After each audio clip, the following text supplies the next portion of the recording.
ওয়ালাইকুম আসসালাম ওয়া রাহমাতুল্লাহ। ভাই আপনার খামারটা কত বছর যাবত চালানো আলাদা? খামারটা আমার ৬ বছর চলতেছে, ৫ বছর শেষ হইছে। ৮ বছর শেষ হইছে। শুরুতে কয়টা গরু ছিল? শুরুতে ৩ টা গরু দিয়ে শুরু করছি আমি। আর এখন আলাদা বর্তমানে কয়টা আছে? এখন আমার ১২ টা গরু আছে ছোট বড় মিলে। আচ্ছা। আপনি কি এলডিটিভি থেকে কোনো ট্রেনিং পাইছেন? হ্যাঁ, এলডিডিবি থেকে আমি ট্রেনিং পেয়েছি। ট্রেনিং পাওয়ার পরে কেমন লাভবান? হ্যাঁ, ট্রেনিং পাওয়ার পরে আমার মনে সাহস তৈরি হইছে। ১ম আমি ৩ টা দিয়ে শুরু করছি, তখন এত বুঝতাম না। ট্রেনিং পাওয়ার পর ওরা আমাদেরকে বুঝাইছে কিভাবে গরুর যত্ন করতে হয়, কিভাবে খাবারটা দিলে গরুর দুধ বেশি হইব। আমি ওইটা পাওয়ার পরে আমি এখন আল্লাহর রহমতে আমি লাভবান। আমি গরু আমার পশুও কম হয়। আপনি এলডিটিভিতে কোনো যন্ত্র স্বাভাবিক বা প্রযুক্তি কি পাইছেন?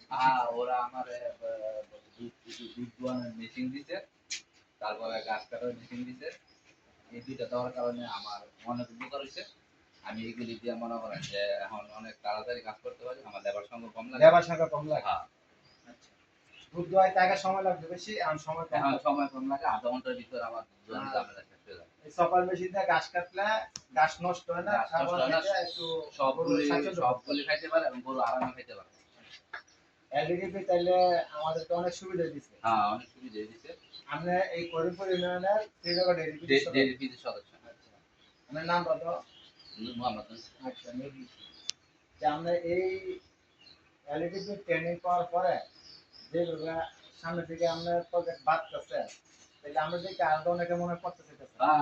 অনেকে উৎসাহিত আছে, অনেকে এসে জিজ্ঞাসা যে ভাই কিভাবে কি? আমি বলতেছি যে হ্যাঁ, আমরা পিজি সদস্য এলডিডিবি ওরা শুনে ওরা আগ্রহ তৈরি হয়েছে এবং আশা করতেছে অনেকেই এটা করতে গরু খামার দিতে। খামার দিতে আগ্রহ। আচ্ছা, আচ্ছা, ঠিক আছে। তাহলে আমরা এলডিটিভি ধন্যবাদ জানাই। আমরা হ্যাঁ, এলডিডি অনেক ধন্যবাদ জানাই আন্তরিকভাবে এবং নতুন সম্পর্কে আন্তরিকভাবে ধন্যবাদ জানাই। আসসালামু আলাইকুম। ওয়ালাইকুম আসসালাম।